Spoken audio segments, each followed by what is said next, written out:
Alors, salut à tous. Aujourd'hui, je suis avec Michael Pinto, qui est consultant, qui va nous parler aujourd'hui de ce qu'il fait un petit peu. Ça fait un moment qu'il est consultant. Si je dis pas de bêtises, Michael, tu es en Allemagne. Je vis en Allemagne, tout à fait, Tu vis oui. en Allemagne. C'est exact. Ouais. Donc, français en Allemagne, francophone du moins en Allemagne. Tu vas pouvoir nous parler un petit peu de ton parcours et puis qu'est-ce qui est intéressant dans le consulting, notamment pour les personnes qui peut-être aimeraient se lancer dans du high ticket. Moi, je mets en avant beaucoup le fait d'acquérir des compétences et travailler dans le high ticket. Donc, Très tu vas bien. pouvoir nous en parler.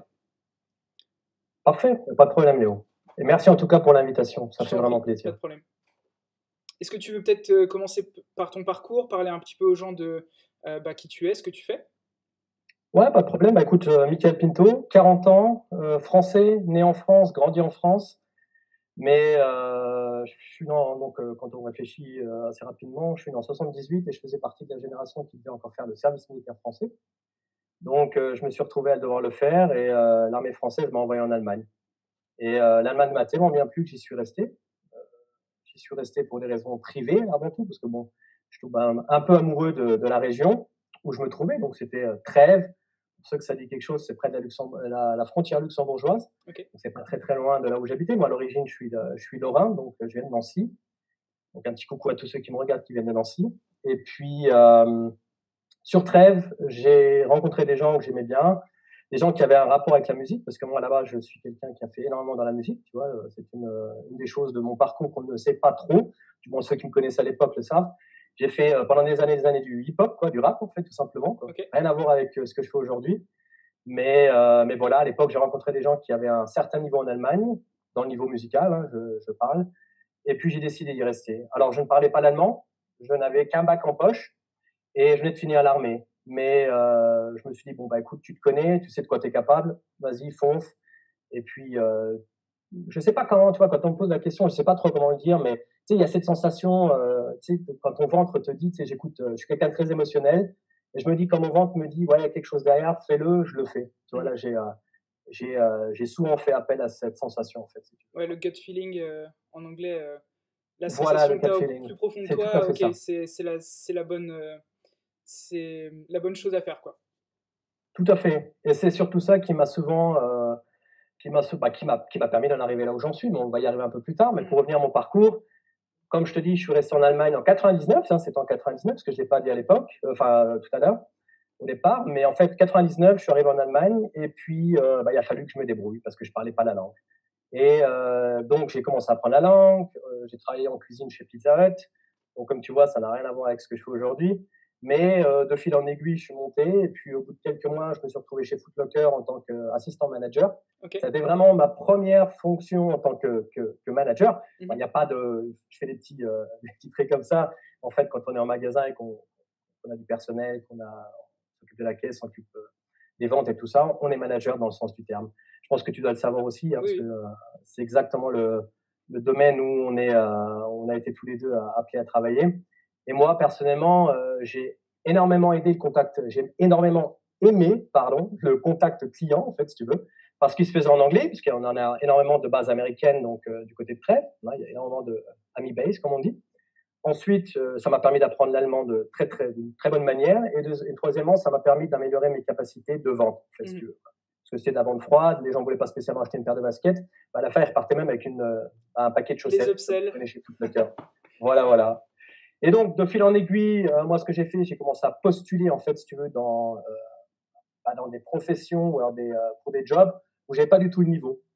Ok. Et si tu veux, à côté de Trèves, tu as Luxembourg. Et Luxembourg, c'est connu aussi comme un pays où on est très, très bien payé Mhm. pour des jobs normaux, en fait, si tu veux, quoi. Et je me suis dit, pourquoi pas moi? Et donc, j'ai commencé à postuler pour des jobs bac plus 3, bac plus 4, bac plus 5, alors que je n'avais que le bac.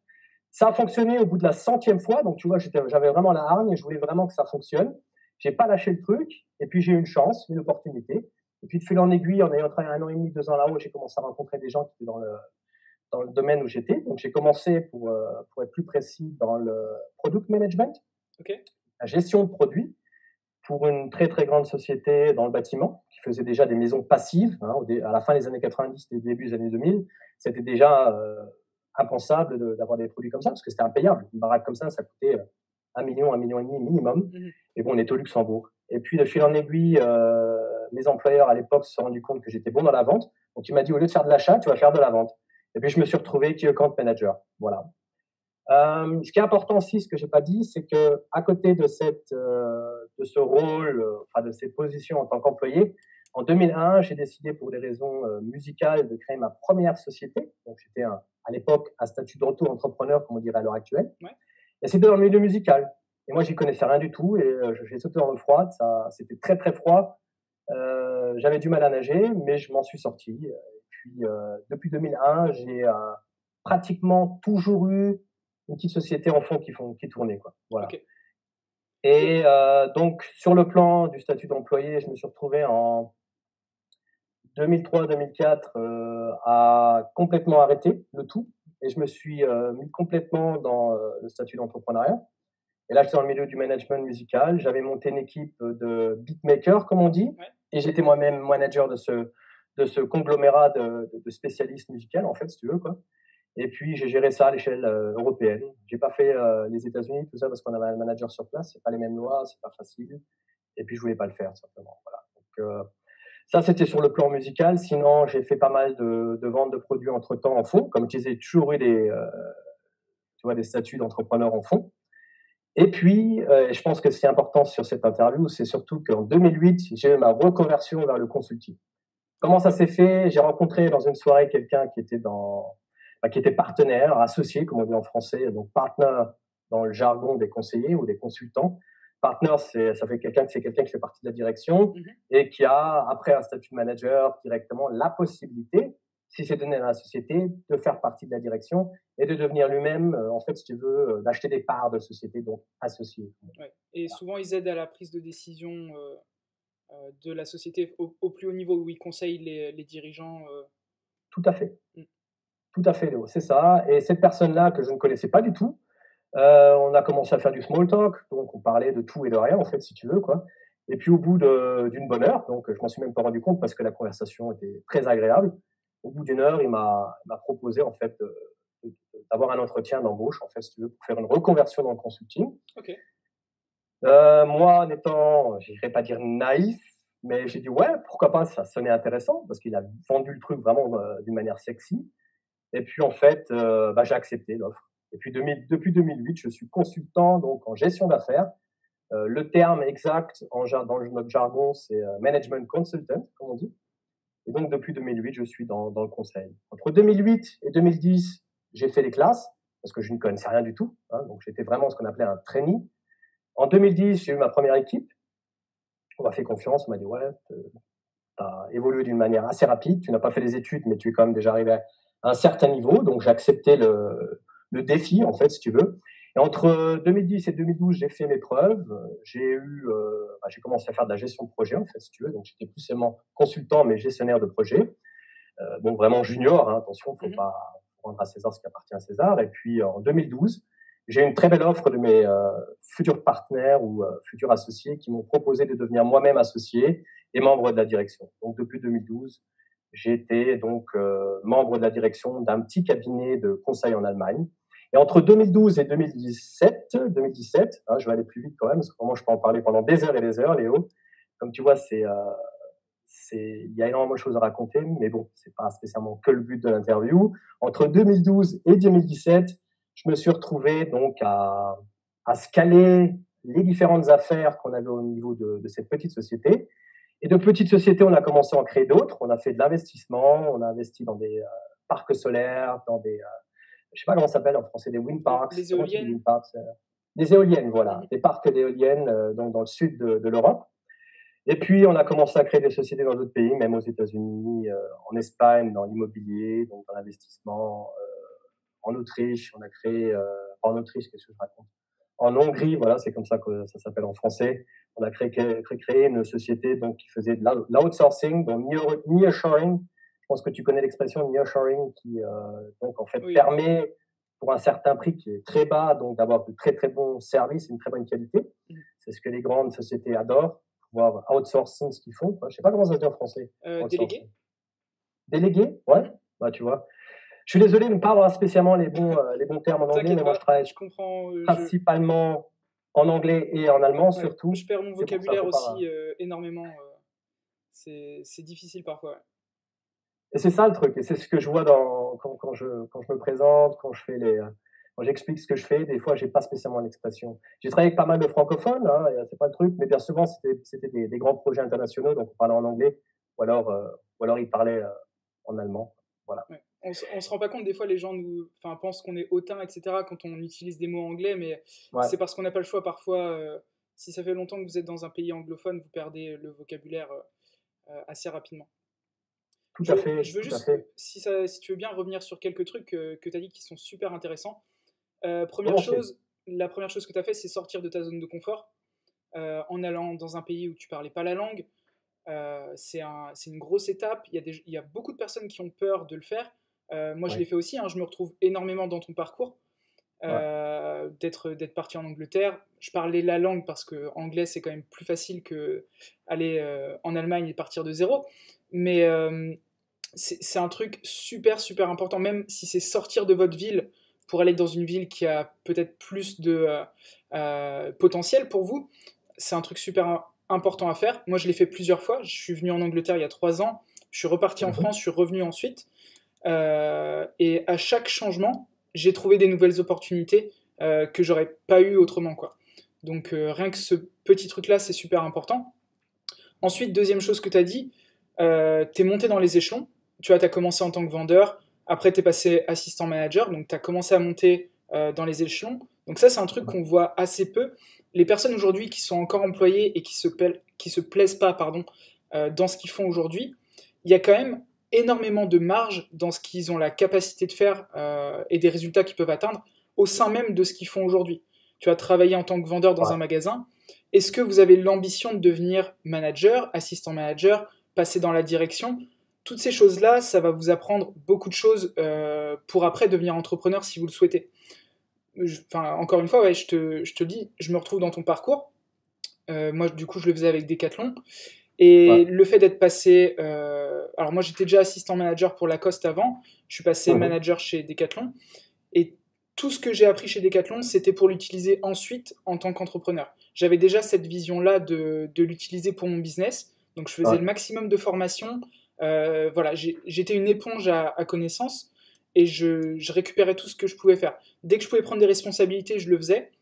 Et je pense que tu te retrouves aussi dans ce truc-là. Ah, tout à fait. Mm. Et tu sais, je vais te dire, enfin, tu le sais toi-même, hein, mais quand on regarde, en fait, les différents parcours, je te parle pas des grandes réussites comme un Bill Gates ou un Steve Jobs, hein. Je te parle de gens comme toi et moi qui sont encore au début de leur carrière et qui ont énormément de grandes visions, bien évidemment, hein, parce que autrement on le ferait pas. Et c'est ça qui manque. Pour revenir à ce que tu disais, moi, je l'ai vu chez pas mal d'employés et de collègues, en fait, à l'époque, et ensuite, c'est devenu même mes employés. Hem, En fait, le truc, il doit être sexy. Aussi bête que ça peut paraître, hein, quand tu repenses à tout ce qui est olfactif, tout ce qui est visuel, tout ce qui est auditif, si on trouve le truc sexy au niveau du regard, au niveau de ce qu'on entend, c'est sûr qu'on aura tendance à vouloir le faire. Et le problème, c'est que la plupart des gens, donc même les managers, n'ont pas la capacité de rendre les choses sexy, en fait. Tout Et à je dis fait. sexy, pourquoi? Parce qu'en fait, on connaît au niveau des relations, si une personne est sexy, on sera plus attiré que si une personne. Et c'est pas spécialement avec le physique, attention, hein, Ouais. mais il y a une certaine qualité de charme et tout ça qui est important dans le relationnel, donc au niveau des relations privées.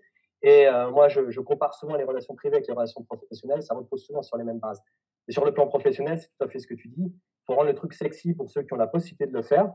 Et ceux qui n'ont encore pas vu ces perspectives, faut leur vendre le truc, en fait. Ouais, C'est pas rendre le truc, c'est vendre le truc, en fait, tout si on simplement. regarde tous les grosses entreprises, ce qui les fait marcher, c'est la vision qu'ils ont du monde ou le changement qu'ils veulent apporter. Et du Ouais. coup, ils sont capables de montrer ce changement aux gens ou de le faire comprendre, de le projeter. Et c'est ça qui va attirer les gens. Moi, justement, j'ai fait en 2000, 2015, je crois, j'avais fait la vision 2018 pour Decathlon. Donc, on avait travaillé toute une journée au stade Intéressant. d'Arsenal sur Ouais. voilà, quelle va être la vision pour Decathlon, qu'est-ce qu'on veut mettre en avant. Est-ce que c'est Ouais. plutôt des produits éco? Est-ce que c'est plutôt pousser les salariés à prendre des responsabilités? Toutes ces choses-là, Mhm. c'est des choses sur lesquelles on doit travailler. Et ensuite, au niveau magasin, parce que là, tu as le niveau, bien entendu, direction. Après, ça doit descendre dans les managers, donc ils doivent comprendre la vision, comment est-ce qu'ils doivent l'appliquer, donc via des différentes missions qu'ils vont mettre en place. et Ouais. ensuite donner de la responsabilité aux gens qui sont en dessous eux, donc ça peut être les vendeurs, même en caisse ou peu importe, pour atteindre cette vision qui est au-dessus, quoi. Mais c'est vrai, il faut savoir la vendre et faut la rendre sexy, bien entendu. Ouais. Ah, tout à fait. Et c'est justement une des choses que je propose dans mon consulting, enfin dans mes activités de consultant et de coach en même temps. Hein. Parce que bon, je l'ai pas dit, mais je suis coach en gestion d'affaires également depuis 2017 en fait. Et en 2017, j'ai décidé donc, à partir de 2018, de mettre à mon compte. C'est ce que j'avais pas dit auparavant, mais Mm. c'est important pour ceux qui nous regardent, pour vous qui nous regardez, de comprendre en fait donc le fil chronologique de mon histoire et de mon parcours. Et par rapport à ça, je le dis souvent en fait, hein, c'est très très très important donc d'être à 100% derrière ce qu'on a intention de faire, donc derrière sa vision, d'avoir une mission claire, donc un feu ardent en soi. Et, et ça, je l'ai vu aussi en tant que partenaire et membre de la direction dans ce groupe. Je parlais d'un petit cabinet de conseil, mais à la fin, il ne faut pas oublier quand même, je ne l'ai pas dit, mais je le dis quand même pour qu'on puisse comprendre. On avait un groupe qui avait plus de 7 sociétés dans notre groupe à nous, et on faisait partie nous-mêmes d'un joint venture.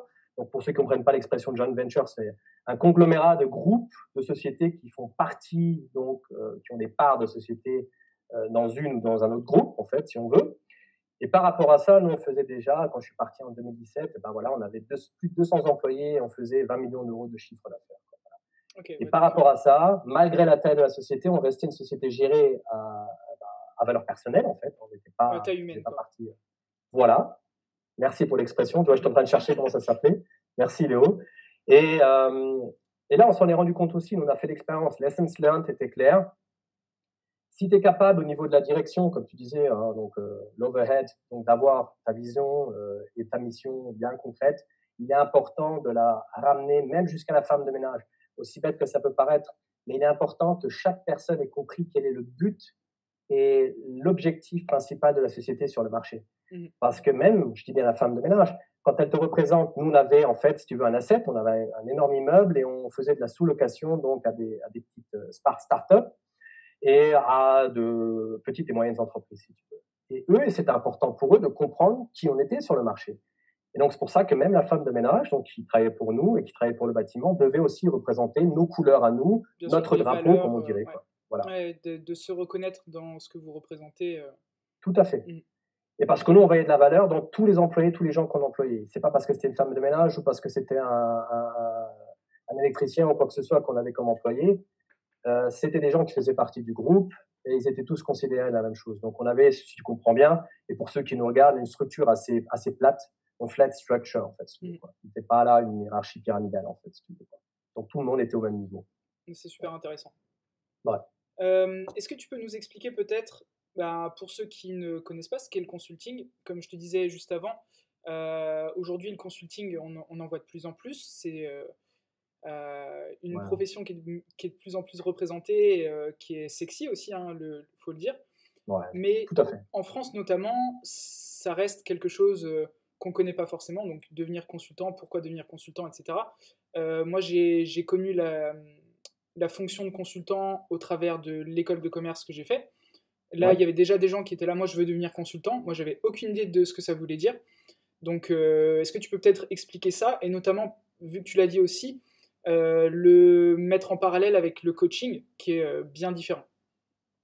Tout à fait, Léo. C'est une très très bonne question et je le fais volontiers. Consultant, comme je dis, bon, bah, depuis 2008 en ce qui me concerne, bon, je connaissais déjà la profession auparavant parce que j'ai travaillé au Luxembourg et au Luxembourg, on avait énormément de grands cabinets. Je pense que quand on passe devant un grand bâtiment avec une enseigne Deloitte, justement, mais qui est Deloitte? Quand on voit KPMG, quand on voit Capgemini, quand on voit Accenture, quand on voit ces grands noms, on se dit, mais qu'est-ce que c'est que ces sociétés-là? Qu'est-ce qu'ils font?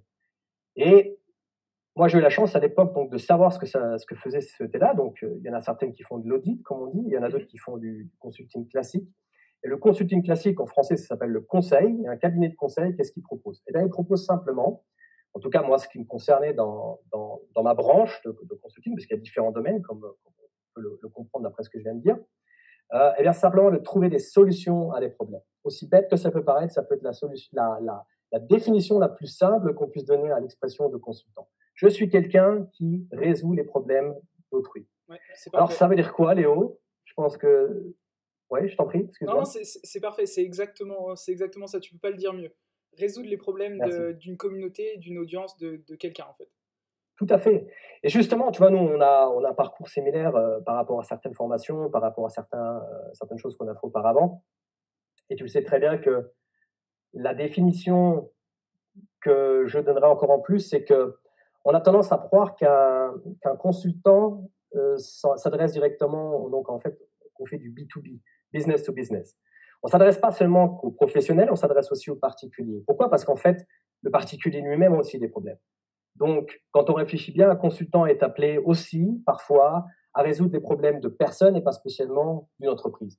Je le dis souvent dans mes vidéos ou alors dans mes articles que j'ai sur les réseaux sociaux, je résous les problèmes souvent des entrepreneurs qui se trouvent derrière les entreprises. Donc, je fais plus du pair-to-pair ou du people-to-people que faire du B2B, en fait. Mhm. Et c'est Ouais, ça le truc. ça, c'est intéressant. C'est vrai Ouais, qu'on peut penser que le consulting, c'est uniquement intervenir en entreprise, notamment il peut y avoir du consulting dans les équipes, dans le management, ouais, dans le leadership, etc. Enfin, toutes ces choses-là, c'est du consulting comme on peut le voir, mais il y a aussi toute la partie aider l'entrepreneur à prendre les bonnes décisions, parce que bah, le pauvre, il est tout seul à la tête de cette entreprise, il a tout besoin de à fait. personnes qui le conseillent dans sa prise de décision. Encore une fois, en dessous de ça, ben, forcément, il a peut-être des compétences en leadership, mais il en a peut-être pas en supply chain. Donc il va falloir qu'il ait un conseiller en supply chain. Et bah, toutes ces choses-là, ouais, il a besoin d'un conseiller derrière lui, quoi. Tout à fait. Tu l'as très très bien dit, Léo, et c'est justement ça le truc. Et c'est pour ça que je montrais mes pouces vers le haut, parce que t'as résumé le truc. T'as résumé le truc d'une très bonne manière en quelques mots. Et honnêtement, tu vois, je veux dire, bon, quand on réfléchit à l'histoire, en fait, l'historique derrière un consultant, c'était quelqu'un qui se trouvait même à l'époque royaliste, hein, même en France, tu avais toujours un consultant, un conseiller Mhm. à côté du roi. Quelqu'un dans l'ombre qui était là, donc en fait, une personne de confiance, une personne de parole, à qui on pouvait faire confiance, une personne qui était très cultivée, une personne qui avait énormément de connaissances dans certains domaines, comme tu l'as dit. Donc c'était un spécialiste et pas un généraliste. Donc quand on revient dans le milieu de la médecine, on peut se dire qu'en fait c'est pas un généraliste, c'est pas un médecin traitant, mais c'est plus un ophtalmo, c'est plus un neurologue, c'est plus euh, en fait Le un chirurgien, voilà, cardiologue. quelqu'un qui sait faire une seule chose, qui l'a fait très très bien, quoi. Voilà, c'est ça. Et au niveau politique, c'est exactement la même chose. On a des Mhm. consultants. Macron a ses consultants, comme à l'époque Chirac avec ses consultants, Mitterrand. Trump a ses consultants aussi, etc., etc. Alors on va se dire maintenant, oui, mais qu'est-ce que ça a à voir avec ce que tu racontes et ce que tu fais, toi, Mickaël? C'est assez simple. Comme tu l'as dit toi-même, tu es spécialisé dans un domaine. C'est-à-dire que ce domaine-là, tu le maîtrises. Et moi, je l'ai toujours dit, hein, même à mes employés à l'époque, écoute, c'est bien d'être un parmi 1000 personnes, mais fais tout en ton possible pour être la personne parmi les 1000 personnes. Alors ça veut dire quoi? Ça veut dire qu'il faut avoir de très très très très bonnes visions au niveau de ses objectifs, savoir très très bien ce qu'on veut atteindre. Et moi, c'est ce que j'ai fait à l'époque. J'ai toujours été comme ça. J'ai toujours été un combattant. J'ai toujours été quelqu'un qui voulait atteindre quelque chose dans la vie. Et cette chose-là, elle est assez simple. Je suis très bien organisé. Et je ne savais même pas à l'époque que j'étais comme ça. Mais c'est des talents cachés, des talents innés en fait, qui se sont développés avec le temps. Et le consulting ou alors le conseil a fait vraiment de moi ce que je suis vraiment. Ça a mis à jour en fait des compétences et des soft skills en fait. C'est l'expression en Ouais, anglais ouais. qu'on appelle, et c'est un terme qu'on utilise souvent dans le consulting, parce que c'est là-dedans qu'on va être mesuré. Donc les soft skills et les hard skills. Soft skills, ce sont ses compétences et ses qualités. Les hard skills, comme tu disais, par exemple dans le supply chain, eh ben, ce sont des capacités et des connaissances dans un domaine spécifique dans lequel on est spécialiste. Et c'est ça qui nous rend et qui fait de nous et qui nous reflète en fait notre valeur sur le marché, tout simplement. Juste peut-être un truc, Ouais, au niveau soft skills, hard skills, c'est quelque chose notamment qu'on voit beaucoup, beaucoup chez Decathlon, qui est très mis en ouais, avant. En fait, soft skills, c'est a priori des choses que l'on ne peut pas apprendre. C'est vos capacités innées, mais pas dans le sens, voilà, je suis Michael Jordan et je sais très bien jouer au basket, mais plutôt, je suis quelqu'un qui communique facilement, je suis quelqu'un qui est bien avec les gens, quelqu'un qui est ouvert d'esprit. Ces choses-là, on ne peut pas forcément les apprendre. On peut les développer peut-être, mais il faut quand même une certaine base. Donc ça, c'est plutôt soft skills. Et hard skills, c'est toutes les compétences que vous avez la capacité d'apprendre, qu'on a tous la capacité d'apprendre, et qu'il faut bien entendu développer. Donc comprendre quels sont nos soft skills, c'est super important pour après développer les bons hard skills pour en faire un business, une profession, voilà, quelque chose d'intéressant, quoi. et c'est c'est de nouveau, en fait, une très, très bonne réponse, justement, un très bon, comment ça s'appelle déjà? Une très bonne indication par rapport à ce que je disais, Léo, hein, tu vois la complémentarité entre toi et moi, c'est vraiment intéressant, quoi et ce que je voulais dire encore en plus là-dessus, c'est que quand on réfléchit, moi, je dis souvent aussi dans mes activités de coaching et même en tant que consultant vis-à-vis des trainees et des juniors, donc les trainees, c'est ceux qui débutent dans le consulting. Quand on est dans un cabinet, quand on est à son compte, ben, on ne se met pas ces statuts-là spécialement, mais pour avoir une certaine hiérarchie et une certaine représentation vis-à-vis des clients, on a ces catégories en fait. Donc le trainee et le junior, c'est ceux qui débutent. On commence par trainee, ensuite on arrive junior. Et c'est ce que j'ai souvent dit à ces gens pour qui j'étais un mentor à l'époque, hein, parce que j'ai servi moi-même de mentor ou de coach aussi à la fois. Et je leur disais souvent, écoute, c'est pas compliqué. Euh, L'essentiel, c'est vraiment de savoir où sont ses qualités et ses compétences. Donc, pour revenir aux soft skills. Et au départ, on me demandait souvent, mais est-ce que je vais plus devenir un manager ou alors un développeur? Donc, développeur, c'est un programmeur en français. Mmh. Ouais, c'est Développeur. ça, tout à fait. Voilà, un programmeur. Et moi, j'avais exactement la même question à l'époque quand je suis arrivé dans le consulting. Moi, je ne m'imaginais pas devant être un écran et faire de la programmation. Sur des logiciels ou alors des applications et des trucs comme ça. Très, très bien, j'ai rien contre ça. J'ai de très, très bons amis qui le font et qui gagnent très, très bien leur vie avec ça. Mais moi, comme on l'entend, je suis quelqu'un qui aime bien communiquer. J'ai donc cette capacité, comme je disais, la communication. Et au départ, j'ai dit, bah, écoute, à mes chefs, j'ai dit, je veux pas devenir développeur. Moi, je Mmh. veux vraiment, programmeur, je veux vraiment faire du management. Ouais, Et tu moi, je dis, bah, écoute, le sentiment, pardon. le besoin d'être un leader, c'est quelque chose qui est en toi, quoi. Tout à fait. Ça faisait déjà partie sans le bah, tu sais, comme je disais, je fais toujours appel à mes sensations, donc au niveau du ventre. Comment ça se dit en français cette expression quand on Je fait, sais pas, je connais que en anglais, c'est gut feeling, mais ouais, en ouais, français, ce mais en serait, français, il y a une expression et tu vois, ouais, ça me je sais dérange pas, je toujours un sais pas peu en quand français. j'ai pas l'expression exacte. Mais je pense que vous me comprenez donc quand je dis ça. Cette sensation, moi, qui me disait: «Écoute, tu es plus dans la communication que d'être, en fond à réaliser ce qu'on a conceptionné et à tester et vraiment à mettre en œuvre, en fait, ce qui a été décidé auparavant». Et en fait, ce que j'ai appris par rapport à ça, et ce que je disais donc à ces juniors ou ces trainees, c'est de vraiment savoir de quoi on est capable. Donc, pour revenir à ce que tu disais, vraiment de se connaître soi-même. Donc, la connaissance de soi, c'est vraiment important. Donc, vraiment de savoir où sont mes soft skills. Est-ce que je suis plus quelqu'un qui est communicatif? Ou alors, je ne suis pas du tout communicatif, mais je suis très, très, très analytique. Donc, je suis capable de jouer avec des données, avec des Mmh. chiffres, et capable donc de pouvoir programmer, d'avoir une structure donc, de programmation. Moi, j'en ai fait aussi parce que ça fait partie des bases. Il faut savoir ce que fait un consultant programmeur pour pouvoir le gérer ensuite, parce Bien qu'autrement, sûr. après, c'est deux personnes qui ne parlent pas la même langue. Hein, Mmh. tu connais le truc, Oui, Léo. tout à fait. Si le manager n'est pas capable de parler à ses employés parce qu'il ne sait pas ce qu'ils sont en train de faire, eh ben, on a perdu dès le départ. On ne va pas être représenté, on ne va pas être accepté comme leader en fait au niveau de ses employés. C'est là tout l'intérêt de monter les échelons et de pas vouloir Ouais, tout de suite être, le manager. Si vous passez pas par la case vendeur ou la case assistant manager, vous tout allez à pas fait. comprendre les personnes avec qui vous parlez et Ouais, ça va mener à être un mauvais leader potentiellement, parce que vous pouvez pas vous mettre dans la peau des personnes qui sont en dessous de vous. Aujourd'hui, c'est ce qui est reproché au gouvernement français, hein. Aujourd'hui, on est samedi, il y a les manifestations à Paris. ouais, On reproche au gouvernement de ne pas se mettre dans la peau des personnes qui sont tout en bas, on va dire. ouais. Alors même si, voilà, je ne veux pas prendre parti, je pense pas que ça ait un rapport, mais ça revient un peu à la même chose en fait. Si on peut pas comprendre les personnes que l'on gouverne ou que l'on manage, ça va être vraiment difficile, quoi. Ah oui, là, je suis très, très catégorique, hein. Je veux dire, ceux qui me connaissaient pas, bah, allez regarder ce que je fais sur les réseaux sociaux. Sinon, moi, je suis quelqu'un de très direct.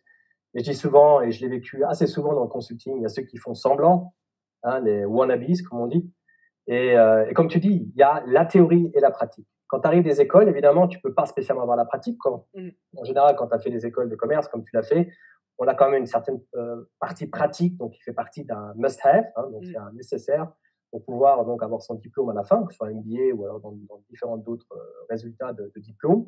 Mais ce qui est important, c'est que tu as t'as des gens de la théorie, tu as des gens de la pratique. Et c'est sûr que quand tu arrives en tant que manager et que tu sors directement de l'école, tu arrives manager, ça va être difficile au niveau de la société. Et moi, ce que j'ai souvent conseillé à mes clients qui avaient ce problème-là, je leur disais, bah, écoute, c'est pas compliqué. Le manager junior doit passer minimum 1 à 2 mois dans chaque département de la société pour savoir ce que font les gens. Les gens apprennent à se connaître, le manager apprend à connaître les gens, il apprend à connaître le boulot, la profession, les routines quotidiennes ou journalières ou alors mensuelles et tout ça, cela, parce qu'il y a toujours processus qui reviennent tout le temps.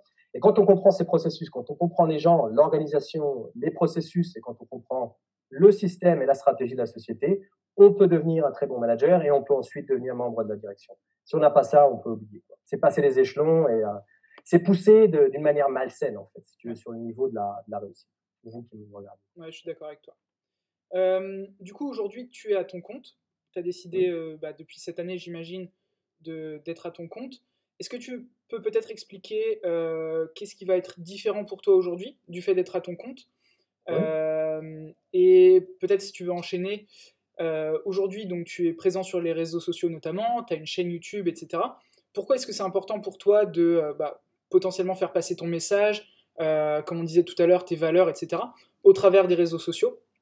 Et peut-être quelle est ta stratégie également? Oui, volontiers, volontiers, c'est une très bonne question également. Pourquoi l'entrepreneuriat? Pour les raisons privées, tout simplement. Alors, on s'imagine bien, hein, quand on repasse mon parcours vite fait en revue, je suis parti donc vendeur de pizza et laveur de vaisselle chez Pizza Hut, et en moins de pratiquement 10 ans, je suis arrivé en tant que consultant. Et de consultant en 2008 jusqu'en 2018, hein, donc cette année, j'ai fait scaler donc un grand groupe, 20 millions de chiffre d'affaires, comme j'ai déjà dit, je ne vais pas le répéter. Et là, quand on est arrivé là-haut, on se dit, la plupart même des gens avec qui je travaille me disaient, mais pourquoi tu prends cette décision de partir? C'est des raisons privées, ça n'a rien à voir avec le travail, ça n'a rien à voir avec mes anciens associés, bien au contraire, c'est des gens avec qui je travaille encore à l'heure actuelle. Mhm. Et c'est ça qui est bien, et c'est ce que je vous dis. Ce que j'aimerais vous faire communiquer par ce que je veux dire par là, c'est qu'en fait, on laisse toujours des traces sur le parcours. C'est-à-dire que plus les traces sont bonnes, plus on se rappellera de vous et plus on fera appel à vous, quelle que soit la situation dans laquelle vous vous trouvez. Et moi, c'est exactement ce qui s'est passé.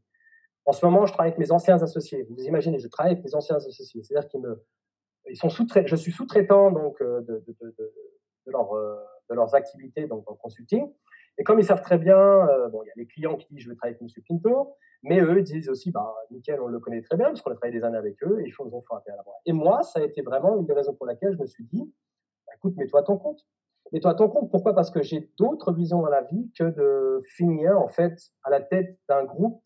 Bien évidemment, un groupe qui va toujours grandir. Hein. Le but, c'est la scalabilité. Je reviens toujours sur ce thème parce que c'est mon terme préféré dans mes activités. Mais tout est scalable à l'heure actuelle. Tout est scalable parce qu'en fait, il faut simplement regarder où est-ce que je peux mettre justement my point of view, donc ma vision, mon focus sur les choses qui sont scalables au sein de la société. Donc ce groupe, bien évidemment, pourra grandir, mais moi, ce n'était pas mes visions. Je l'ai fait pour des raisons privées parce que je suis devenu papa il y a 2 ans et demi bientôt. Mhm. Même un peu plus de 2 ans et demi, parce qu'il va avoir 3 ans en mars, mon petit-fils, enfin mon fils, mon petit-fils. Et j'ai décidé de me mettre à mon compte. Dans quoi? Comme je disais au départ, je suis consultant et coach dans la gestion d'affaires. Et pour être plus précis, j'aide les virtuoses du web en fait à augmenter leur scalabilité pour faire grossir leur entreprise ou leur business. Voilà. Donc c'est dit vite fait. On l'a pas dit tout à l'heure, du coup, peut-être pour ceux qui ne voient pas la différence entre coach et consultant, un coach, Ouais. il va aider plutôt sur la partie émotion, croyances limitantes, blocage, etc. C'est plutôt personnel, interne, et consulting, c'est plutôt externe, donc sur le business, un petit peu plus dans l'action, on va dire. J'imagine, enfin, je sais pas si c'est comme ça que tu le vois aussi. Ouais. Moi, tu l'as bien annoncé, tu l'as bien défini. Ce que j'aimerais bien rajouter là-dessus, pour que ce soit encore plus clair, du moins c'est ma définition, c'est qu'en fait, on peut regarder ça au niveau du transactionnel.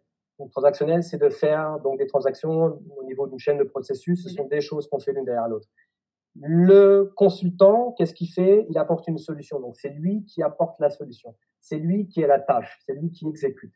Le coach, c'est quelqu'un qui aidera. Donc, vous qui nous regardez, par exemple, si vous avez besoin d'un coach, ou si vous faites appel à un coach ne va pas faire le travail pour vous. C'est quelqu'un qui va vous aider justement à parcourir ce chemin et vous demandera donc en fond de faire le travail donc qui est nécessaire pour augmenter.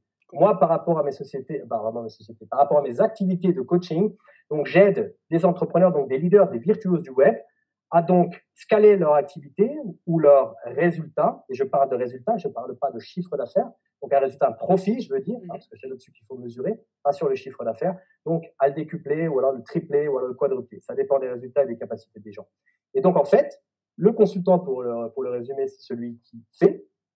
Et le coach, c'est celui qui accompagne justement pour que vous puissiez le faire vous-même. Donc, Ouais. vous apprenez en même temps. Et même Voilà. bien souvent, en tant que coach, on peut conseiller ou donner, aider la personne à trouver un consultant qui convient dans l'activité. On n'a Ouais, plus vraiment besoin de le faire en tant que...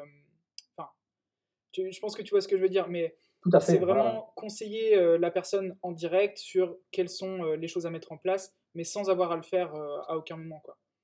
Tout à fait. Et en fait, certains diront, oh, moi, je préfère le coaching, je préfère le consulting. Moi, j'aime bien les deux. Mais J'aime bien les deux parce que j'aime bien c'est le encore pas clair relationnel. en fait. Tu vois, pour la plupart des gens, c'est pas forcément clair entre les deux. Même moi, je me considère comme un coach, mais au final, ce que je fais avec mes clients, je suis quand même plutôt dans le consulting parce que j'aime bien la technique.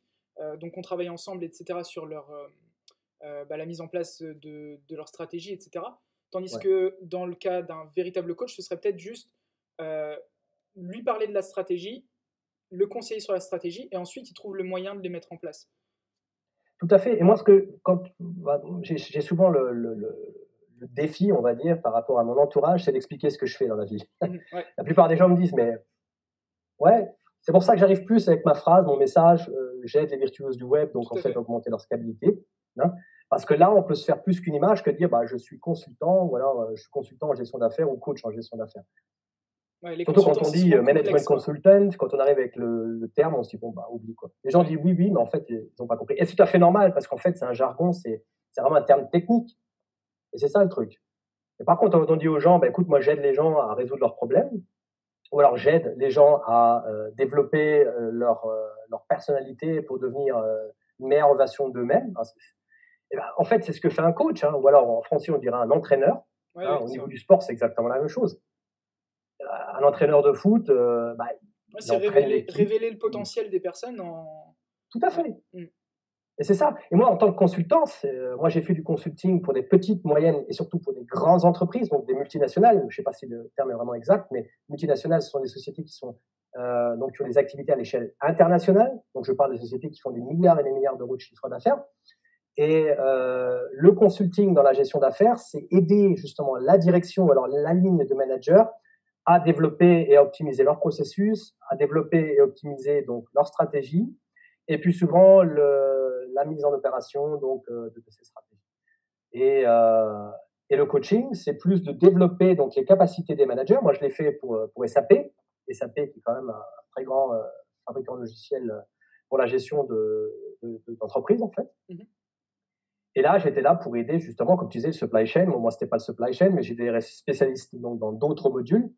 Et je donnais des cours donc chez SAP directement à la centrale pour de très grands managers, de très grands directeurs de très grandes sociétés qui eux-mêmes euh, voulaient comprendre en fait les processus SAP tout simplement. Quoi. Voilà. Ok, je veux juste, donc pour que ce soit clair pour les personnes qui regardent, moi ce que je trouve intéressant avec le consulting, donc comme on disait tout à l'heure, c'est de plus en plus euh, visible en fait les consultants, notamment grâce à Sam Ovens avec sa formation consulting.com, etc. Et ce qui met en avant, c'est que aujourd'hui tout le monde a des compétences, des connaissances, des expériences qu'il a la capacité de partager avec d'autres personnes, des choses qu'il maîtrise parfaitement au travers des années, etc., et qui Mhm. peut transmettre à d'autres. Est-ce que tu penses qu'aujourd'hui, pour les personnes qui voudraient devenir consultants, ça peut être intéressant de le faire en tant qu'auto-entrepreneur, donc à ce moment-là être consultant dans un domaine bien précis, ou de le faire au travers, parce que j'imagine qu'il faut quand même, comme tu le disais tout à l'heure, passer par une formation, passer par une école, etc., pour devenir consultant, du moins c'est ce que les gens s'imaginent. Où est-ce qu'on peut devenir consultant moi j'en vois dans l'addiction à la pornographie par exemple, être Ouais. consultant dans ce domaine-là. Consultant dans, je sais pas, de la réparation de frigo, enfin, tout est possible, j'ai l'impression, dans le domaine du consulting parce que on apporte une valeur et on répond à un problème, quoi. Tout à fait. Et je vais revenir en fait dans la réponse à la question précédente que j'ai pas répondu, à laquelle j'ai pas répondu complètement. Je m'en excuse Léo, mais je vais donner une réponse à ça. Donc tu me demandais en fait pourquoi les réseaux sociaux, Mhm. pourquoi être à son compte. Déjà premièrement, consultant, on n'a pas spécialement besoin d'avoir fait des études. Les études, moi je dis toujours, c'est un moyen, c'est un canal d'accession en fait, Mhm. d'accès en fait. Un canal d'accès à un certain niveau. C'est une preuve donc noir sur blanc qu'on a eu les capacités donc et on a eu donc le nécessaire appris donc pour pouvoir agir. Mais par contre, comme tu dis, tu as tout à fait raison, il y a des capacités, il y a des possibilités sur le marché d'être consultant sans avoir fait les études nécessaires. Alors comment? C'est assez simple. Comme je disais, apprendre, il faudra le faire soit en passant par les études ou alors en étant autodidacte. Moi, je suis autodidacte, donc je reflète et je revendique en fait le fait d'être autodidacte, en fait, si on veut. Mais je respecte tout à fait les écoles. Donc, alors, fait une école de commerce, moi, si j'avais eu l'argent, je dis c'est simplement une raison d'argent à l'époque. Hein. Je ne l'ai pas fait parce que je ne voulais pas le faire. Je suis arrivé en Allemagne, on m'a dit, vous ne parlez pas l'allemand, vous ne pouvez pas faire d'études. Point. Donc, il fallait que je trouve une autre solution. Par contre, si on a la possibilité de faire des études, faites-le. Pourquoi? Parce qu'en fait, vous allez apprendre les choses dans les règles de l'art. Mais ce que je dis toujours par rapport à ça, c'est que dès que vous avez la possibilité et que vous vous sentez à la hauteur de construire une société, de vous mettre auto-entrepreneur, faites-le pendant vos études. Alors, ça ne va pas être facile du tout parce que tu pourras le dire, Léo, et le confirmer, faire ses études et d'avoir la réussite dans ses études, hein, d'avoir un bon diplôme avec une bonne note, et en même temps faire tourner un business, c'est pas évident. Il y en a qui y arrivent. Et si les Américains et les Asiatiques y arrivent, hein, ce sont vraiment des exemples types et de bons exemples, alors pourquoi on n'y arriverait pas nous? Ça, ce serait la première réponse que j'aimerais bien donner par rapport à ça. Ensuite, pour revenir, je peux parler que de mon expérience et de mon cas. Pourquoi je me suis mis à mon compte? Comme j'ai dit, c'était des raisons personnelles. Je suis devenu papa et je sais très bien que si je continuais dans cette direction de ce grand groupe, j'allais avoir beaucoup plus de trucs à faire et beaucoup moins de temps pour ma famille. Donc pour il y a une partie de liberté en quelque sorte. Ouais. Pardon? Il y a une partie de liberté aussi de ton temps et géographiquement aussi potentiellement. Quoi. Ah, tout à fait. Et moi, je suis un maniaque de l'optimisation. Je suis émotionnel et analytique en même temps. C'est pour ça que j'ai énormément de succès, je peux le dire, dans le consulting, parce que je peux utiliser les deux. C'est donc une de mes, on va dire, un super talent, en fait, si on veut, quoi. Ou alors même soft skills. Hein. Et en fait, certains appellent ça des high income skills, tout simplement, parce que c'est vraiment ce qui me permet de faire beaucoup d'argent. Alors, je veux pas trop en dire à ce niveau-là, parce que autrement, on va commencer à faire du deep dive, comme on dit, donc vraiment à descendre assez bas, donc à faire du plongeon dans la spécialisation, en fait. 1, 2, 3, j'ai du mal. Mais ce que je veux dire par là, en fait, c'est que quand on sait de quoi on est capable, et moi, je sais très bien de quoi j'étais capable à l'époque, quand j'ai décidé, donc il y a 1 an et demi, de me mettre à mon compte. Je me suis mis à mon compte en 2018, mais j'ai commencé très tôt à préparer le truc. La phase de préparation, donc, quel que soit le type de choses qu'on a l'intention de faire, est très importante. Si la phase de préparation n'est pas très bonne et qu'on se lance directement, on aura énormément de mal à mettre en œuvre. Moi, je l'ai fait pendant pratiquement 1 an. Bien évidemment, en tant que chef de direction, en ayant des parts dans un grand groupe, on ne sort pas d'une société, d'un groupe comme ça, du jour au lendemain. C'est pas facile. Il y avait énormément de temps de délai, comme on dit. Je ne sais pas comment ça se dit en français quand on quitte une société. Oui, c'est ça. C'est, je sais pas, le temps de latence, entre le moment où tu donnes ta démission, en quelque sorte, où tu dis que tu vas partir. Préavis, hein, c'est pas préavis. Ouais, en préavis, ouais, tout à fait. Un préavis, hein, voilà. Tu vois, mais... parler français, de toute façon. Il y a des expressions qui reviennent avec le temps, quoi. Et c'est ça, le préavis, pour moi, était assez long, donc j'ai eu suffisamment de temps pour préparer le truc. Et en 2018, je savais très bien, parce que c'est la première chose que je me suis posée, dans quel domaine tu peux agir. Évidemment, je suis bon en consulting, je vais faire du consulting. J'aime faire du coaching. La définition, on va pas la redonner, on l'a donnée à l'instant. J'ai dit, je vais faire du coaching. Par contre, il y a une chose qui était très importante pour moi, c'était une des préalabilité que je voulais avoir, donc un de mes objectifs, hein, donc des objectifs de vie, c'était avoir plus de temps, donc être beaucoup plus rentable, avoir le maximum de résultats avec le minimum d'efforts. Une belle phrase, c'est pas facile, mais c'est une chose que je génère et que je gère, pardon, pas génère, mais gère. Et c'est justement ce que j'apprends aux gens, soit dans le consulting ou dans le coaching, c'est vraiment savoir gérer ce genre de choses. Et c'est ça, c'est une des bases de la scalabilité de l'entreprise. Super important, encore une fois. C'est pas forcément accessible au début. Il va falloir travailler très très dur. Vous allez peut-être pas forcément être rentable au début, ou du moins pas dans les conditions que vous aimeriez que ce soit. Mais au fur et à mesure où vous améliorez sur vos compétences, que vous mettez en place vos systèmes, etc., là, c'est exponentiel. Et à ce moment-là, vous pouvez vraiment dégager du temps, pouvoir gagner très bien votre vie en même temps. Et c'est je pense, ce qu'on recherche de plus en plus en tant qu'entrepreneur, notamment sur le web, c'est de pouvoir travailler quand même. Alors, je dis pas qu'il faut travailler le moins possible. Au contraire, moi, j'adore travailler, j'adore ce que je fais. Mais travailler une partie de notre temps et pouvoir quand même profiter de la vie qu'on a, parce que ce qu'on cherche aussi en étant entrepreneur, c'est pas seulement profiter après 65-70 ans, mais profiter dès maintenant. de notre temps, de notre argent ou l'endroit où on a envie d'être, quoi. Ah, tout à fait. Et les raisons sont simples pour moi. Je veux dire, j'avais mes activités de consultant. Un consultant, c'est quelqu'un qui, en général, est en mission chez son client, Mhm. le consultant classique. Ouais, C'est ça, le consulting classique. Donc, j'ai passé pratiquement 10 ans sur la route ou alors dans les airs à prendre, des fois, j'avais 4 vols par semaine pour atteindre un client quelque part en Europe. On doit faire ces 40 heures. Bon, moi, en tant que membre de la direction, je pouvais gérer mes temps de réalisation mon ROI, en fait, mon return on investment, parce que la société me paye un salaire, il faut que je sois rentable. Donc, comme tu disais, la rentabilité doit être garantie. mhm. Et puis, bien évidemment, il y avait toutes mes activités overhead. Donc, en tant que membre de la direction, j'avais énormément de choses à faire à côté de mes activités de consultant. Mais bon, c'était mon choix. J'étais pas en train de dire que j'étais la victime qui devait faire encore plus. Non, c'était ma décision. On peut très bien travailler de manière efficace, et c'est ça que je dis souvent. J'avais dit dans une de mes vidéos il y a quelques temps, il y a quelques semaines, moi je parlais, j'aime bien donner des métaphores. Je suis très très très artiste, très artistique, et j'aime bien donner des métaphores, des figures de style. Et par rapport à ça, j'avais donné l'exemple. Euh, Quand on veut devenir un très très très bon sportif, on va se comparer aux autres. Mais alors qu'est-ce qui se passe quand on est le premier, quand on est le meilleur du monde, quand on a Michael Jordan, Ouais. par exemple, Michael Jordan, prenons l'exemple de Michael Jordan ou alors un On se compare à Messi ou soi-même. Cristiano Ronaldo. Pardon? On doit se comparer à soi-même. On doit être meilleur chaque jour que soi. Et ça, c'est vraiment déjà pour moi la Champions League, donc la Mhm. Ligue des champions. Quand on est en première division, c'est bien, en première ligue, comme on dit en français même. Et bien en fait, on a un leader, mais devenir un leader exemplaire, ça fait partie de mon message. J'aide justement les virtuoses du web à devenir des leaders exemplaires. Et bien comment? Et bien à donner, comme tu dis, à chaque jour, être demain meilleur qu'on l'était aujourd'hui. Et c'est Mhm. ça le truc. Et ça, pour s'automotiver, si on n'a pas un coach en fond, un entraîneur, c'est difficile parce qu'on ne sait pas comment se mesurer. Tout à fait. Moi, je pars du principe au niveau économique. Si hier, on a fait, par exemple, disons 5 ou 10 000 euros de chiffre d'affaires, et bien aujourd'hui, on se dit, je vais faire 15 000 tout simplement. Mhm. Si hier, on a réussi à closer peut-être 2, 3 bons clients, donc à étiquette, et ben on se dit, aujourd'hui, je vais en closer 3 ou 4. Voilà. Et c'est ça, être toujours à la hauteur et encore meilleur, et être scalable.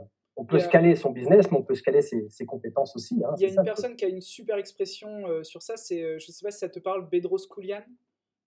C'est aux États-Unis, qui est dans le Ouais. domaine du fitness, etc.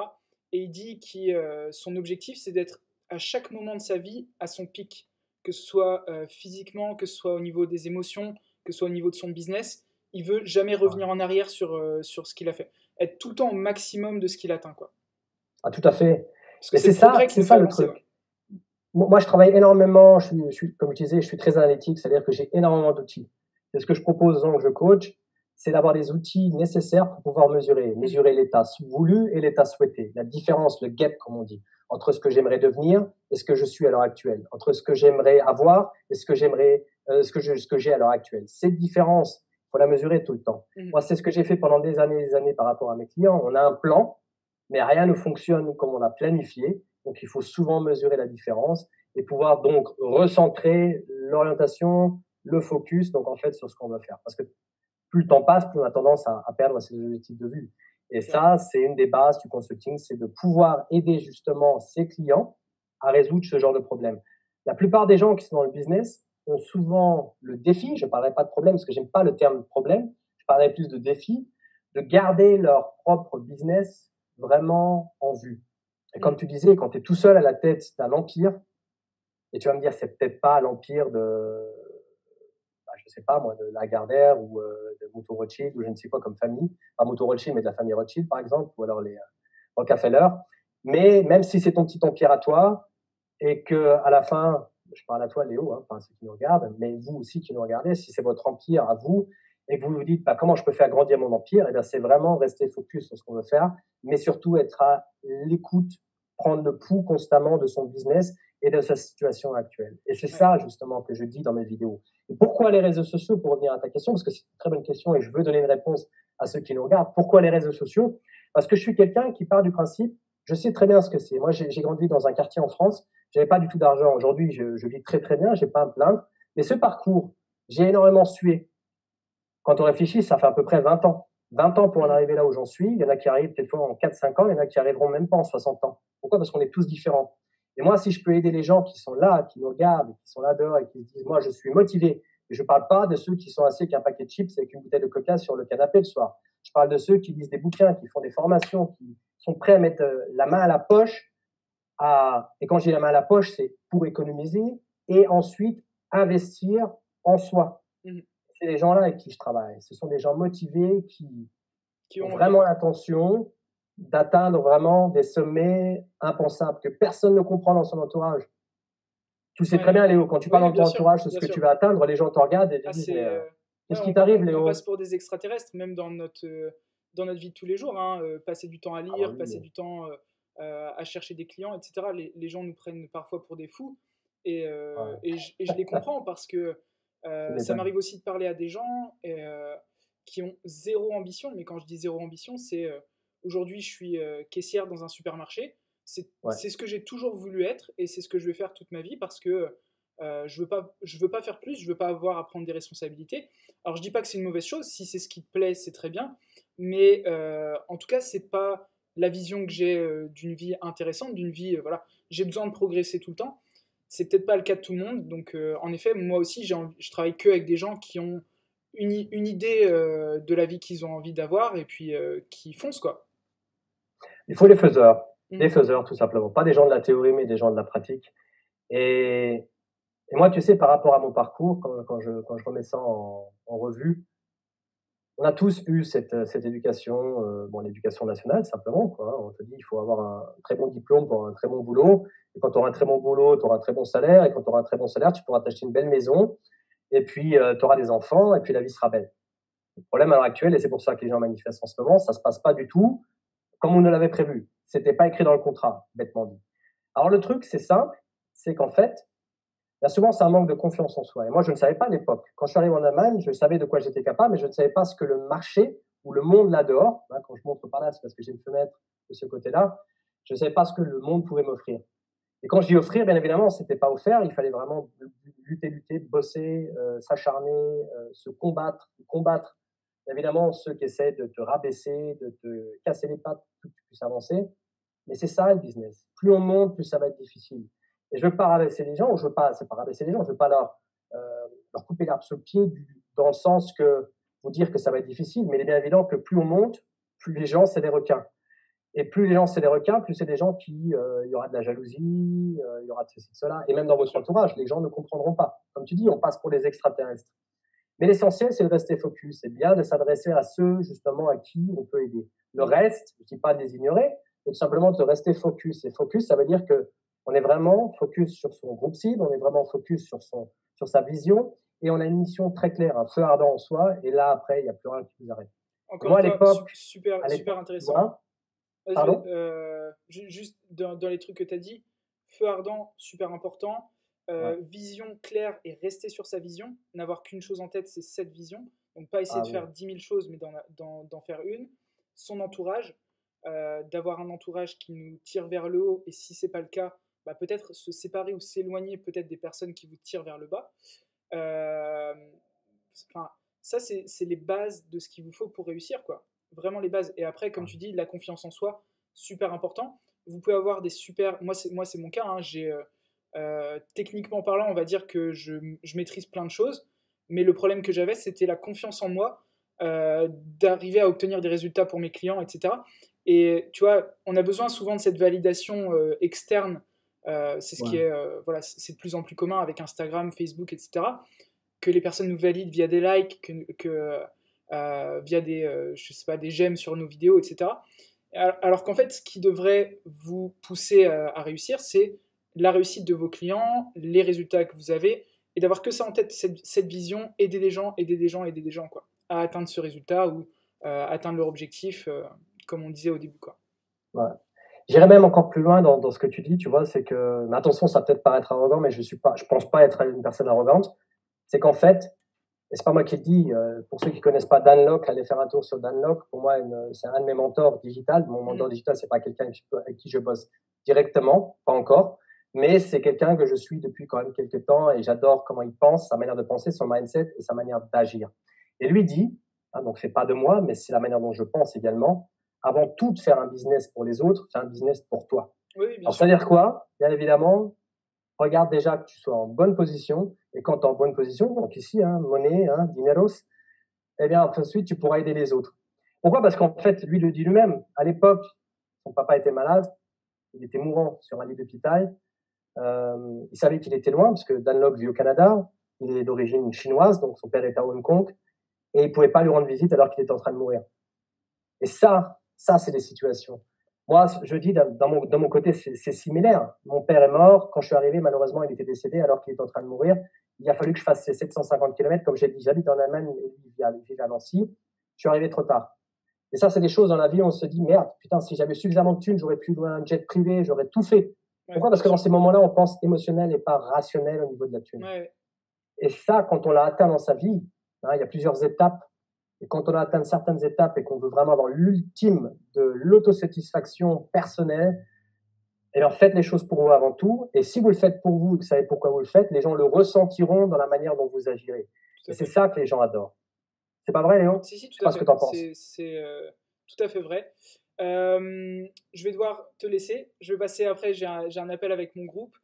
Donc, Je t'en prie. je te remercie pour cet appel. C'était super intéressant. Je pense que ça vous aide à comprendre un petit peu ce qu'il y a derrière le consulting, pourquoi ça peut être intéressant de monétiser vos compétences, vos connaissances, etc.